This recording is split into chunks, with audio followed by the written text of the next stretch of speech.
नमस्कार, मैं अनिल और आप देख रहे हैं बीटीवी बिहार। अभी हम पहुंच चुके हैं सकतपुर थाना और आप देखते होंगे कि मेरे पीछे एक सकतपुर थाना का भवन दिखता होगा और ये सकतपुर थाना है। और हमारे साथ जुड़ चुकी है बीजेपी के प्रदेश प्रवक्ता सुलेखा झा जी, जो बीजेपी से अपना ताल्लुक रखती है। और आपको पता होगा कि सकतपुर थाना क्षेत्र में आज से 15 दिन यानी कि 14-15 दिन पहले एक नाबालिग लड़की का अपहरण हुआ। उसी मुद्दा को लेकर आज सकतपुर थाना पे प्रदेश प्रवक्ता महोदया पहुंची है और यहाँ के जो थाना प्रभारी यानी SHO सर से बातचीत की है। और क्या बातचीत हुआ है उसके संदर्भ में इन सब सारे बातों के बातों से जो है कि रूबरू होंगे। आइए इनसे बात करते हैं। क्या कुछ कहना चाहेंगे आपके क्षेत्र में ही, आपके गांव के जस्ट बाजू सकतपुर थाना क्षेत्र के अंतर्गत आज से लगभग 14 दिन पहले एक नाबालिग बच्ची को अपहरण हो जाता है और अभी तक सकतपुर थाना के प्रशासन जो है कि उसको बरामद नहीं कर पाया है और कोई ठोस कदम अभी तक जो है कि लोगों को नजर में लग रहा है कि कोई ठोस कदम अभी तक प्रशासन नहीं उठा पाए हैं। क्या कहेंगे? हम तो ये पहले तो 13-14 दिन का मामला है। हम थे नहीं, हम अपने पार्टी के काम से बाहर थे और हमारी मोबाइल भी चोरी हो चुकी थी। जब हमें पता चला है तो हम सीधा अपने घर पे आए हैं और पहले हम पीड़िता के माँ से जाकर भेंट किए हैं, जहाँ से लड़की मतलब अपहरण हुई है। फिर हम अपने थाना के थाना अध्यक्ष जी से भेंट किए हैं। भेंट करने के बाद थोड़ा इन लोगों का लापरवाही हुआ है। लापरवाही यही हुआ है जो जितना भी कर रहे हैं ये लोग मतलब लगे हुए हैं, इस तरह का जो अपना ये पहले से इफेक्ट लगाए हुए रहते तो लड़की लड़का बरामद हो चुके रहते। क्योंकि लड़की नाबालिग है, मात्र 14 साल की है और दो जात की बात नहीं है, दो संप्रदाय की बात है। यहाँ पर में समाज में बहुत तरह की बात चल रही है, लेकिन हम लोग वहाँ पर नहीं जाए। जो हम लोग के क्षति हुआ है उनका हमारा भरपूर, हमारी लड़की हमारा वापस आए। तो हम एक महिला के नाते, एक माँ के नाते, एक बहन के नाते हमारा समाज में फर्ज बनता है जो हम प्रशासन और समाज दोनों के लेके चले।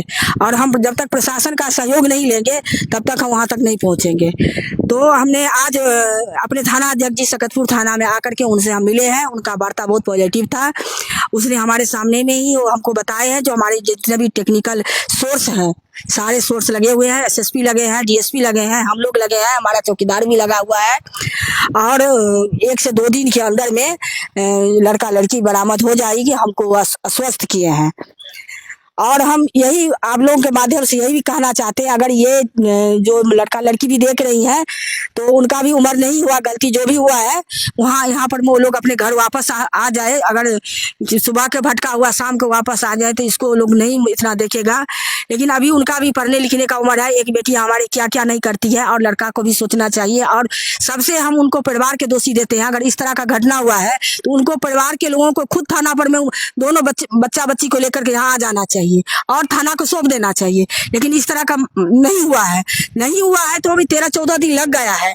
आक्रोशित हम भी बहुत हैं क्योंकि 13-14 दिन हो गया। लेकिन आज जो हमको बात हुई है वो हमें कुछ टेक्निकल बात बताए हैं तो हमको उन पर भरोसा करना पड़ेगा। और प्रशासन लगे हुए हैं और हमें वादा किए हैं तो 1 से 2 दिन में बच्चा बच्ची मिल जाएगा। लेकिन आप ये बताइए, आज से 14 दिन पहले की घटना है, अभी तक कोई सोर्स नहीं मिल पाया। इसमें किसकी कमी, किसका त्रुटि हो सकता है? इसमें प्रशासन की त्रुटि या किनका त्रुटि हो सकता है? देखिए 14 दिन का ड्यूरेशन बहुत लंबा होता है। देखिए कुछ इसमें जो जहाँ का लड़का लोग गया है उनका परिवार का या उस समाज का भी कमी है। अगर इस तरह का गलती हुआ तो समाज सेंसिटिव नहीं मतलब नहीं हुआ। जो मतलब इस तरह का घटना गलत है उनको भी इसमें, क्योंकि उस परिवार के साथ भी ये घटना घट सकता है तो वो लोग मतलब इस पर में इतना नहीं हुए। दूसरा बात ये है जो ग्रामीण पुलिस होते हैं सबसे बड़ी जिम्मेवारी उनका होता है, कुछ लापरवाही उनका भी हुआ है। अगर अपने ईमानदारी से ड्यूटी निभाते तो जब लड़का लड़की गई थी, आज 13-14 दिन हुआ है, उसके सुबह या तीसरे दिन लड़का लड़की घर आ चुकी है। एक चीज और बताइएगा, आप जब नदियामी पहुंचे होंगे उस पीड़िता के घर पे, तो पीड़िता की माँ के कहना है कि प्रशासन जब भी आते हैं तो मेरे घर पे आते हैं और हमको टॉर्चर करते हैं, हम पे दबाव बनाते हैं। उनका कहना है, वो पीड़िता यानी कि जो नाबालिग लड़की का अपहरण हुआ है, उनके माँ के कहना है कि प्रशासन हम पे ही दबाव बनाते हैं और लेकिन उस लड़के के घर पे नहीं जाता है। उनका कहना है, क्या इनमें क्या सच्चाई है? देखिए कल हम भी गए थे उनके पिता के घर पर में। उनके पिताजी विकलांग है, एक क्या पेंचर साटते हैं गाड़ी घोड़ा का, वही काम करता है। और माँ का भी बहुत उम्र है क्योंकि लड़की की 14 साल का मात्र उम्र है तो माँ का भी बहुत नहीं है, बहुत रो रही थी। और वहाँ का 2-4-5-10 लोग थे, महिलाएं थी 3-4 और 1-2 पुरुष थे। तो हमने वहाँ जब गए तो वहाँ हम बातचीत किए तो हम सवाल की थी यही, जो प्रशासन हमारे ही घर पे आते हैं, लड़का के घर पर क्यों नहीं जाते हैं? ये सवाल हम मेरे साथ हुई है। हमने उन लोगों को आश्वस्त किए हैं जो ऐसा अब नहीं होगा, आपको टॉर्चर नहीं किया जाएगा। और हम उनसे वादा किए हैं, जो हम जाते हैं अपने जो हमारे प्रशासन है, हम अपने स्तर से बात करते हैं, क्योंकि मैं भी एक भाजपा नेत्री हूँ और मेरा फर्ज बनता है अपने, अगर समाज में इस तरह की कुरीति फैल रहा है इसे रोकना मेरा कर्तव्य बनता है। मैडम ये भी देखा जा रहा है कि बहुत ज़्यादा चर्चा है, कहीं तो कहीं लव जिहाद में दफदीन तो नहीं है ये मामला? देखिए, चर्चा तो हम भी सुने हैं, जो धर्म परिवर्तन करने की बात हो रहा है, और कहीं न कहीं इसका समाज में जो हम गए हैं तो समाज में हमको भी सुनने को आया है। असलियत में हम आँख से अभी नहीं देखे हैं, जब दोनों आएंगे तब पता चलेगा जो क्या इसमें बात थी।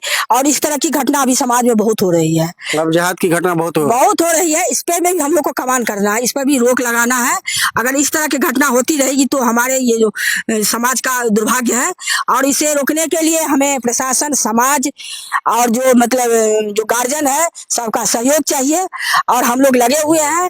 अगर 2 दिन के बाद हमारे थाना अध्यक्ष जी टाइम दिए हैं, अगर 2 दिन में नहीं आते हैं, ऐसे वो लोग लगे हुए हैं जो हम यहाँ पर हम धरना देंगे, हम अनशन करेंगे, हमारी बच्ची नहीं आई तो। हम लोग ने अपने विश्वास पर उनको रोके हुए हैं, और हम प्रशासन को भी इस मामले में सहयोग कर रहे हैं।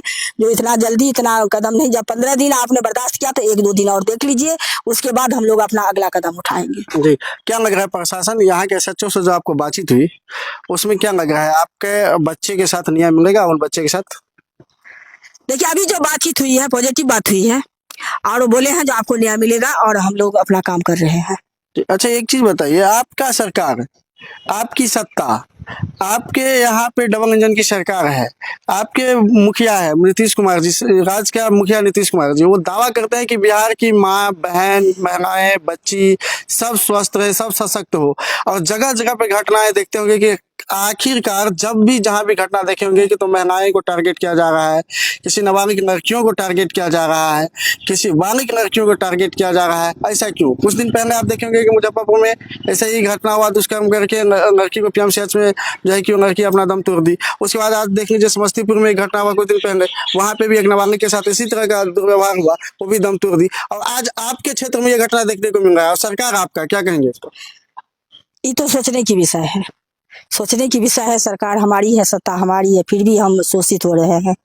लगता है मेरे घर में ही आतंकवाद फैल गया है, और उस आतंकवाद को, फैले हुए आतंकवाद को कंट्रोल करने के लिए हम समाज को भी मतलब इसके आगे आना होगा।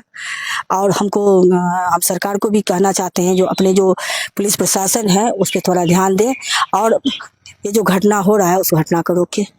जी, अगर ये प्रशासन आपको ये काम को नहीं करता है तो अगला स्टेप आपको क्या होगा? जैसे अनशन के बारे में आपने बता रहे थे आज, इसका अगला स्टेप क्या? दो जो बताए हैं, जो मिशन में लगे हुए हैं, काम सक्सेस होगा। अब हमको आश्वस्त कराए हैं, अगर ऐसा नहीं होगा तो फिर जो महिला का समूह है यहाँ पर मैं अनशन पर बैठेगी और अपने न्याय के लिए गुहार लगाएगी। चलिए, तो हमारे साथ बीजेपी के प्रदेश प्रवक्ता, महिला प्रकोष्ठ के प्रदेश प्रवक्ता सुलेखा जी है। इनका कहना है कि प्रशासन से जो भी बात हुआ है, यानी कि सकतपुर थाना के एसएचओ से जो बात हुआ है वो पॉजिटिव वे में हुआ है। उन्होंने इनको आश्वस्त किए हैं कि आने वाले 1 से 2 दिन के अंतर जो है कि जो भी और व्यक्ति है, जो भी इस तरह का सामाजिक तत्व नाबालिग लड़की को लेकर फरार है, उनको जो है कि 1 से 2 दिन के अंदर गिरफ्तार किया जाएगा और आप लोगों के समक्ष सौंपा जाएगा। इनको विश्वास है थाना पर और प्रशासन पर, जो आने वाले 2 दिन में और जो है कि इस तरह का काम होगा। अगर नहीं होता है तो ये लोग बता रही है कि जितना भी महिला संघ का टीम है, सब लोग हम यहाँ पे बैठेंगे, अनशन पे बैठेंगे और उन लड़की को न्याय दिलाने का काम करेंगे। बाद बाकी आप क्या कहना चाहते हैं, इस नाबालिग के साथ किस तरह का न्याय हो, जरूर जो है कि कमेंट सेक्शन में बताएं और इस वीडियो को शेयर करें, ताकि एक नाबालिग का, एक पीड़िता की माँ जिस तरह से दर-दर की ठोकरें खा रहे हैं अपने न्याय के लिए, उसको न्याय मिले और सब लोग इनको सहयोग करें। धन्यवाद। आप देख रहे हैं बीटीवी बिहार।